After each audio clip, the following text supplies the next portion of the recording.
Benarkah Nabi Muhammad tertulis di dalam kitab Taurat maupun kitab Injil, ya, seperti yang ditafsir oleh Kemenak? Mari kita lihat. Dalam surat Al-A'raf ayat 157, di mana Kemenak menafsirkan bahwa Nabi Muhammad tertulis dalam kitab Ulangan pasal 15 dan juga Injil Yohanes, ya, pasal 14. Apakah Anda yakin bahwa di situ dalam Ulangan pasal 18 ayat 15 merujuk pada Nabi Muhammad? Mari kita lihat secara kata per kata. Dalam Ulangan 18 ayat 15 kita baca terjemahan dulu. Seorang nabi dari tengah-tengahmu, dari antara saudara-saudaramu, sama seperti aku akan dibangkitkan bagimu oleh Tuhan Allahmu, dialah yang harus kamu dengar. Dalam Ulangan pasal 18 ayat 15, ya, dalam bahasa Ibrani dia menuliskan Nabi mikir beka, ya, me akeika kamoni yakin leka Adonai Eloheka elaf tismaun. Di sini teman-teman perhatikan, di sini menuliskan kata mikir beka, ya, artinya di tengah-tengahmu. Nabi yang bangkit di tengah-tengahmu. Lalu di sini kita perhatikan me akeika, ya, me akeika, ya, yang artinya dari saudara-saudaramu. Yang menjadi pertanyaan saya kepada Anda semua yang mengklaim bahwa Ulangan 18 ayat 15 merujuk pada Nabi Muhammad sesuai dengan tafsir Kemenak, pertanyaan saya simple, ya. Apakah Nabi Anda berasal dari Yehuda? Karena di situ menggunakan kata me akeika. Apakah Nabi Anda berasal dari Israel? Karena di situ merujuk pada mikir beka. Nabi di tengah-tengah kamu. Karena sesuai dengan nubuatan bahwa Nabi atau penyelamat akan datang dari Yehuda atau Yahudi. Kita baca ayat. Dalam Kejadian pasal 49 ayat 10 mengatakan tongkat kerajaan tidak akan beranjak dari Yehuda ataupun lambang pemerintahan, ya, dari antara kakinya sampai dia datang yang berhak atasnya, Sudah pasti Ulangan 18 ayat 15 tidak merujuk pada Nabi Muhammad sesuai dengan tafsir Kemenak. Karena di situ merujuk pada dari antara di tengah-tengah saudaramu. Karena Nabi Muhammad bukan dari Yehuda. Ya, atau Nabi Muhammad dari Yehuda. Ya, silakan Anda kasih argumentasi yang jelas, ya, sehingga Ulangan 18 itu betul merujuk pada Nabi Anda. Ya. Lalu 3 tahun lebih, waktu saya 3 tahun lalu, Pak, saya debat dengan Ustadz Nahdlatul Ulama. Bapak bisa lihat di YouTube kami juga. 2019-2020 Bu Sofi. Saya waktu itu ya, Pak Olam lihat ya. Iya. Ya, itu pertama kali kita yang menyuarakan, kemudian dari Elia Myron yang waktu itu sempat viral, ya, untuk mencabut terjemahan. Coba bayangin, bukan hanya dia tadi yang Pak Bowo tunjukkan tadi surah 9 ayat 31, betul Pak? Atau Bah ayat 31 ya. Kalau kita lihat surah berapa tuh Duran yang para ketua jadi Periklitus itu? Surah 7 ayat 157 kalau saya nggak salah. Di surah 7 ayat 157 itu mereka menafsirkan bahwa 7157. 7157. Surah 7 ayat 157 mereka menafsirkan Muhammad sebagai Roh Kudus. Dan mereka mengganti Periklitos. Parakletos itu adalah roh penghibur atau Roh Kudus. Diganti sama Kemenak dan MUI menjadi Periklitus yang artinya terpuji supaya disamakan dengan Muhammad. Menurut Pak Toga Torop, mereka memfitnah ayat Alkitab kita, bahkan berani mengganti loh Pak. Di dalam manuskrip Alkitab kita tidak ada namanya Periklitus, yang adalah Parakletos.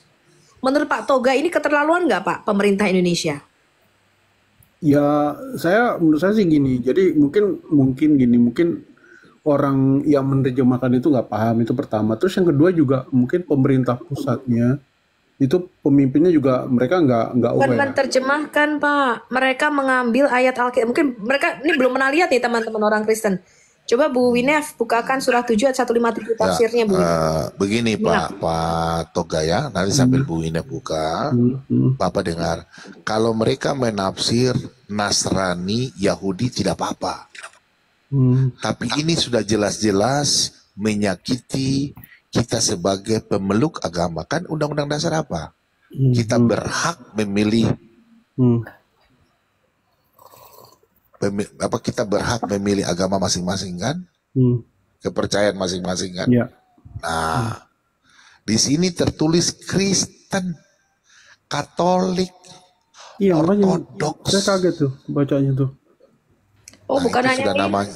Iya. Fitnahan mereka banyak. Ini coba kita lihat surah Coba kita lihat 157. ini. Ya, Bukakan Bu Inef 157. ya coba kita lihat ini. Surah 7 ayat 157. Kita lihat tafsirnya ya, Bapak baca sendiri di sini nih. Apa yang dilakukan pemerintah Indonesia atas Alkitab kita? Tafsirnya.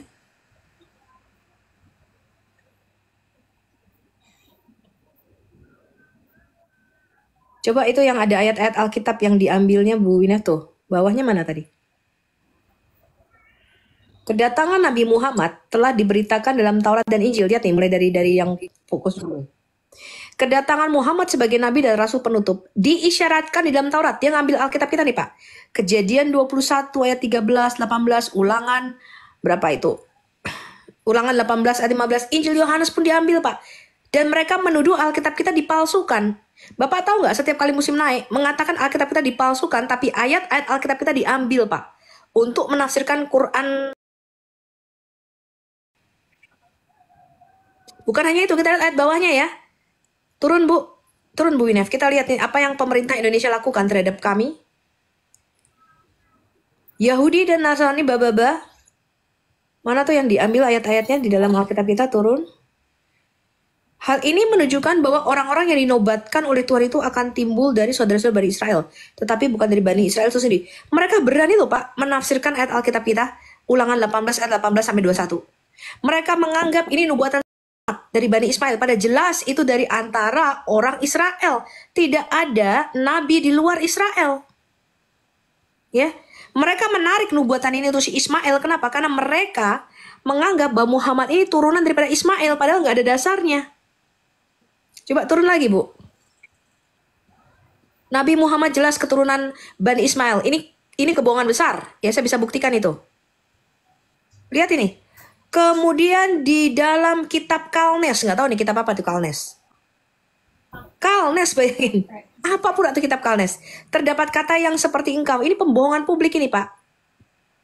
Jadi Islam itu disebarkan dengan deception, dengan penipuan dan kebohongan. Nggak ada namanya kitab Kalnes. Saya tanya, ada orang tak kenal namanya kitab Kalnes? Kitab apa itu kan? Tidak ada lanjut. Ya, ini penipuan besar, ya. Bahwa nabi yang akan datang haruslah seperti Nabi Musa, nabi yang membawa syariat baru agama Islam. Nah, nanti kita lihat yang juga berlaku untuk bangsa Israel. Kemudian terangkan lagi bahwa nabi itu tidak sombong sejak sebelum menjadi nabi. Kita lihat bawahnya, turun Bu Inef. Kita lihat. Ya, mereka mau menarik ini. Dan terbukti ini katanya digelari Al-Amin, katanya Muhammad itu orang yang terpercaya dan gelarnya amat terpuji katanya. Umat Nasrani menyesuaikan nubuatan itu kepada Nabi Isa. Jadi mereka ini memang antikristus. Islam itu dibuat, ya terutama Quran, itu untuk menolak 3 pondasi dasar keselamatan orang Kristen. Pertama, kalau Anda membaca Quran itu menolak the Lordship and the Sonship of Jesus Christ. Mereka menolak ketuhanan Yesus Kristus sebagai Mesias dan menolak Dia sebagai juru selamat kita. Mereka menolak Yesus mati bagi dosa-dosa kita. Mereka menolak Yesus mati dibunuh. Ya, mereka mengatakan itu diserupakan. Dan ketiga, mereka menolak kebangkitan Yesus. Lihat ini, sebab Nabi itu haruslah tidak mati terbunuh. Ini menyesatkan Pak, penyesatan. Ini Islam telah mengorek-ngorek ajaran agama Kristen, ikut campur di dalam Alkitab kita. Ajar ini, agama ini. Ya, nubuat ini kepada Nabi Isa, di samping mereka mengakui Isa itu mati terbunuh, mereka menarik ini ke Yesus Kristus. Hal ini jelas bertentangan dengan ayat nubuat itu sendiri. Sebab Nabi itu haruslah tidak mati. Jadi mereka itu, orang Islam nggak tahu membaca kitab Taurat, berusaha menafsirkan Alkitab saya. Coba kalau saya menafsirkan Quran dengan semau saya sendiri, apakah mereka nggak akan demo berjilid-jilid? Apakah leher saya tidak akan Mereka sudah mengancam kita untuk memenggal kita kalau kita menafsirkan Alkitab. Padahal kita Al-Quran, padahal kita cuma baca. Yang saya lakukan itu membaca kitab-kitab mereka. Mereka sudah mengancam untuk saya. Bayangkan ini, Kemenak, pemerintah Republik Indonesia menafsirkan ayat Alkitab kita sebagai orang Kristen dengan seenak udel mereka sendiri. Mau kita apakan ini Pak, orang-orang MUI di Indonesia ini? Kami orang Kristen ya, kami masih baik loh, kami hanya menjawab. Kami belum mengambil langkah lebih lanjut. Ya, ajar kalian. Ya, ajar kalian. Bikin Quran sendiri, bikin kitabmu sendiri. Jangan pakai nabi-nabi kami. Dan jangan menafsirkan ayat Alkitab kita gitu loh. Ngerti nggak teman-teman? Inilah sebabnya kami itu apologet berdiri. Coba turun lagi. Disebutkan pula bahwa Tuhan telah datang dari Bukit Sinai. Dia nafsir ini Pak. Maksudnya memberikan wahyu kepada Musa. Dan telah terbit bagi mereka di Seir. Ulangan 1 ayat 1-8. Maksudnya menurunkan kepada Nabi Isa wahyu. Nafsirin sendiri nih dia. Berhak nggak orang Islam menafsirkan ayat Alkitab Kristen Pak? Pak Toga? Ya kalau menurut saya sih ya mungkin mereka ya itu urusan mereka. Cuman yang saya fokus yang tadi itu kita. Nih belum saya belum selesai. Ini diambil nih. Paran adalah nama salah satu bukit di Mekah. Ini kurang aja ini. Ini ngaco sekali. Wah, apa ini Paran itu? Paran itu daerah utara bukan di Mekah. Lihat ini Pak, dalam Yohanes, dia ambil lagi nih ayat Alkitab kita. Yohanes berapa yang diambil? Yohanes 14 ayat 16. 14. Yohanes 15 ayat 26. Yohanes 16 ayat 7. Nah ini yang paling parah nih. Turun Bu, turun. Ya ini nih hancurin di sini. Nabi Maka Muhammad SAW ya disebut sebagai berikut. Maka adapun apabila telah datang Periklitos, padahal tidak ada satupun manuskrip Alkitab kita yang berkata Periklitos, melainkan Nggak ada. Parakletos, bukan Periklitos. Mereka berani mengganti ayat Alkitab kita, Pak. Ajar ini Muslim. Ya. Kurang. Dipaksakan bahwa perkataan Periklitos ini adalah bahasa Yunani yang artinya sama dengan Ahmad. Disamain Ahmad ini adalah Muhammad. Ajar. Ajar ini Muslim. Ini provokator. Kemenak dan MUI ini menggendangkan genderang perang terhadap kita orang Kristen di Indonesia. Ya. Telah ikut campur menafsirkan ayat Alkitab kami. Bahkan berani mengganti loh ayat Alkitab saya dari Parakletos menjadi Periklitos. Kurang ajar ini mereka. Perbedaan Periklitos dengan Parakletos itu apa, Bu? Beda arti, Bu. Beda arti. Pertama kali ya teori mengenai Parakletos diganti Periklitos ini diganti oleh Ahmad Dedat. Ahmad Dedat lah yang pertama kali melakukan polemikus ini. Dia melakukan itu Periklitos. Padahal tidak ada satupun ayat Alkitab manuskrip Yunani kita yang menyebutkan kata Periklitos. Itu nggak ada di dalam ayat Alkitab kita. Emang Periklitos apa, Bu? Tahu. Ya beda dengan Parakletos. Parakletos itu hanya roh kebenaran. Parakletos kebenaran. Periklitos? Ya itu mereka samakan dengan yang terpuji. Yang terpuji itu kan Muhammad. Itu kan nama Muhammad. Nah itu yang dijelaskan kenapa kita marah. Antara Parakletos dan Periklitos. Periklitos artinya terpuji, yaitu Muhammad. Sedangkan Parakletos adalah apa tadi, Bu? Ya roh kebenaran artinya. Kebenaran. Roh kebenaran. Ya jauh lah bedanya. Periklitos. Emang Islam ini ajar ya. Muhammad. Nggak, kalau saya terus terang nggak begitu paham sekali dengan Alkitab dan Al-Quran. Jadi menurut saya kalau yang bisa diskusi itu adalah PGI menurut saya dan KWI dengan PGI itu mereka sama sekali nggak bersuara. Ketika kita memprotes tentang PPKN, PGI diem saja Pak. Bahkan mereka malah sudahlah kita mengampuni aja. Loh, mereka menuduh kita menyembah murid-murid Isa, menuduh kita menyembah tiga Tuhan. PGI tanggapannya apa Pak? Responnya Pak? PGI responnya apa Pak? Karena PGI itu nggak ada satupun yang berani bersuara Pak melawan MUI. Mereka biar Pak sama MUI. Ya, dan ini saya live-kan di YouTube. PGI diam Pak. Bertahun-tahun saya sudah berapologet, bukan 1-2 bulan, 7 tahun Pak. Saya dari tahun 2019 saya sudah berapologet di YouTube. 2000... PGI tidak bersuara Pak. Akan mengatakan ya sudahlah nggak apa-apa, kita kan mengasihi, kita mengampuni. Bagaimana mungkin mereka menafsirkan Alkitab kita diam saja. PGI nggak berani Pak. Pun aja nggak Pak tentang hal ini Pak. Justru kita nih orang-orang Kristen yang bersuara dari bawah. PGI nggak ngomong apa-apa sama sekali Pak. Ya, bertahun-tahun kita menyuarakan hal ini, tidak satupun orang PGI yang menanggapi, Pak.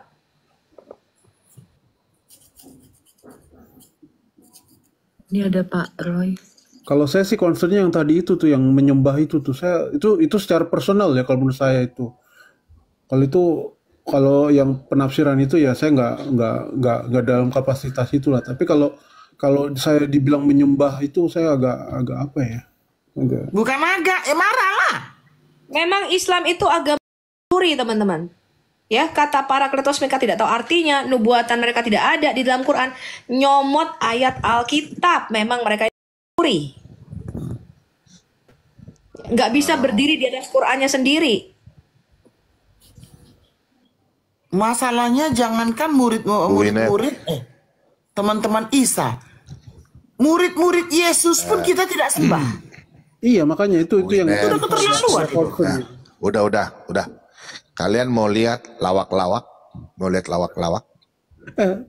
Pak Pendeta itu tadi tafsiran dari apa, Pak? Saya mau Sudah, tidak usah Kementerian Departemen Agama Republik Indonesia. Kalian tidak usah tanya. Kalau yang bukan apologet, jemaat biasa diam saja sudah, biar apologet kami. Bu Inep mau lihat lawak-lawak. Pak, biar tahu perlu dikemanakan tuh, Pak. Udah, sabar dulu. Nanti Ibu Sofi bagian. Bapak diam saja. Panas saya, Pak. Panas. Bapak tadi itu penasaran saya. Kalau ada di depan saya, gua getok pakai ini, Pak. Nih. Gua getok pakai. Bu Inep. Ya, Pak. Mau lihat? Saya mau lucu-lucu lawak-lawak sedikit. Boleh ya? Lawak-lawak ya. Selama saya baca Alkitab, saya belum pernah dengar Nabi ini punya nama Nabi. Kemarin kan Nabi Yesemia toh. Ada saya dengar lagi Nabi pun Nabi lucu lagi. Tessa Monica, Pak. Yang baru Tessa Monica. Bukan. Coba buka QS 61 ayat 6. 61 ayat 6. QS 61 ayat 6. Coba. Jangan kalian ketawa ya. 61 ayat 6. Coba. Di tafsirnya ya, jangan baca Al-Quran. Ini orang Islam punya, jangan. Kita lihat tafsirnya aja.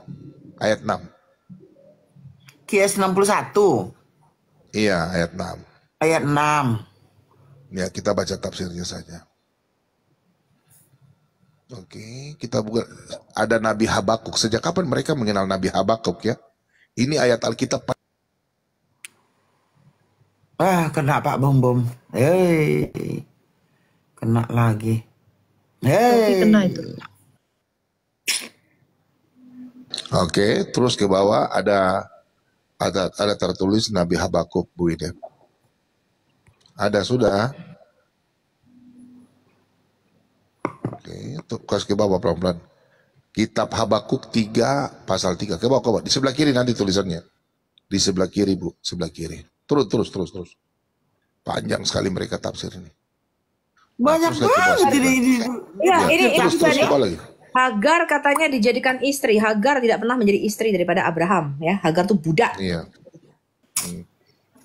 Lanjut ke bawah. Ratu Mesir, Bu. Ratu Mesir, saudaranya. Nah, kalau Kejadian mungkin nggak apa-apa bagi saya. Sejak kapan? Itu tuh, coba lihat. Sejak kapan mereka mengenal Nabi Habakuk? Itu tuh, Nabi Habakuk. Kitab. Oke. Ada nggak di dalam 25 nabi mereka ada Nabi Habakuk? Ada nggak? Di dalam 25 nabi mereka tuh ada Nabi Habakuk nggak? Nabi Habakuk, kalau Yehezkiel itu Zulkifli. Habakuk ini siapa? Perhatikan ya. Oke. Itu pertanyaan saya, Bu Sofi. Kalau Yehezkiel itu kan mereka ada menjelaskan itu toh. Ini Habakuk ini siapa? Nah, kemudian kita mundur ke bawah. Oke, terus ke bawah, Bu. Waduh, Ibu Sofi kena ban. Selesai. Bu Audrey, terus ke bawah lagi, terus ke bawah. Ada Nabi Yesaya. Terus. Nah itu, coba Bu ini baca itu dari itu. Nabi siapa? Nabi Yesaya. Oke? Bu ini di bawah itu. Bukan ke bawah. Oke, coba Ibu kasih angkat sedikit. Angkat. Nah itu Bu. Nabi Yermin dan Nabi Daniel, coba bayangin teman-teman. coba Ibu baca Bu Widep. Nabi Yesaya. Terus Nabi Yermin itu siapa? Iya, maksudnya Yeremia paling. Iya, tapi kan orang itu tidak tahu Alkitab tapi sok-sok menafsirkan Alkitab. Yermin itu siapa itu? Nabi Yermin itu. Saya baru tahu tuh Nabi Yermin. Saya baca kitab nggak pernah saya ketemu nama Yermin. Yeremias kah? Yeremia atau Yeremias? Atau siapa itu? Adakah? Ya sudahlah, Ibu Sophie lanjut, Bu Sophie. Nabi Yang Yermin. Ini Nabi Yermin. Siapa ini Nabi Yermin, weh? Nabi... Ini Nabi Yermin. Dari mana?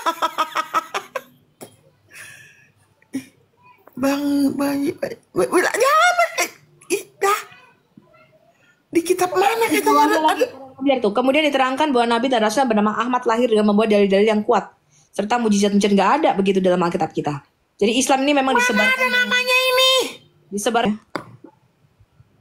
Publikasi ini perlu. Aduh, orang PGI harus membaca semua tafsir-tafsir lah. Parah. Nggak bakalan Bu. Mereka udah. Gak usah sebut-sebut PGI. PGI itu nggak punya kapasitas untuk itu. Cuma dialah yang bisa memprotes. Lah kita Nggak bisa dia, nggak bisa Bu. Harusnya PGI begini, itu nggak Bu. punya kapasitas, nggak punya.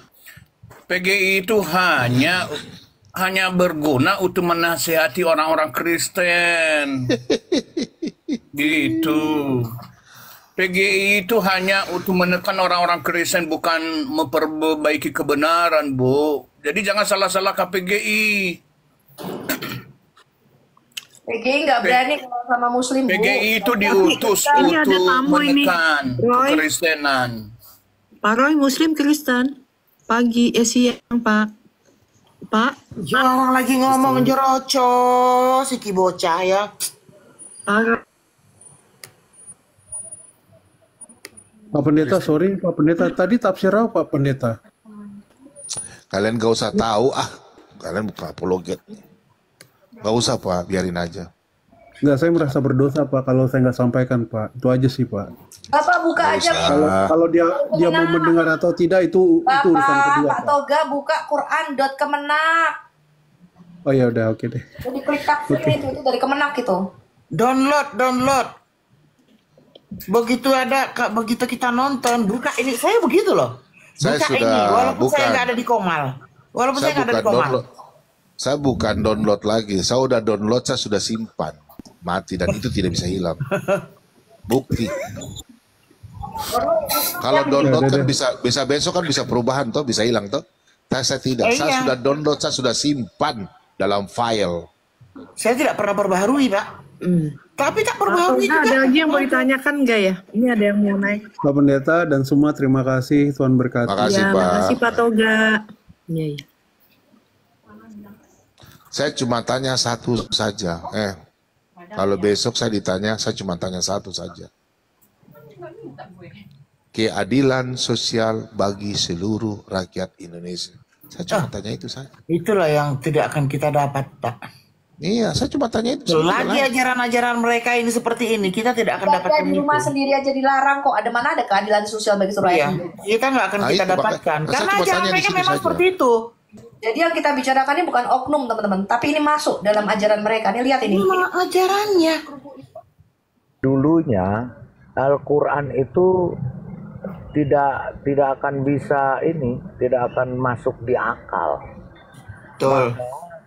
Ketika itulah mereka para ulama-ulama di Indonesia harus punya pembenar, ya, faktor pembenar.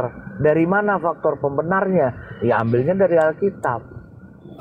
Karena 80% ayat Al-Quran itu diambil dari Alkitab. Kalau dia mau melepaskan diri dari Alkitab begitu saja, jadi aneh. Jadi odong-odong. Makanya harus terus bergantung kepada Alkitab. Iya, Maka 80% isi perlu. Quran ngambil dari Alkitab. Makanya mereka nggak bisa tanpa nyantol ke iman kita. Iya, nggak bisa dia berdiri sendiri. Nggak Quran bisa itu dia. bisa berdiri sendiri teman-teman ya. Iya, dia nggak akan bisa menjelaskan dirinya dia sendiri karena dia mengambil dari Alkitab, tapi mereka selewengkan. Mereka selewengkan, maka itu untuk mengembalikan ke relnya lagi, jadi mereka harus kembali ke Alkitab lagi. Itu. Iya. Mereka tadi lihat tuh menyelewengkan ayat Alkitab kita, menafsirkan ayat Alkitab kita sendiri. Iya. Nah, ketika sudah itu untuk meyakinkan umatnya, oh Selamat siang ini Pak Jack. Alkitab. Pak Jack. Karena Alkitab sudah dirubah-rubah, jadi kita membenarkan, jadi tetap masih pakai dasar Alkitab, kan begitu. Kurang asem. Itu loh. Ya.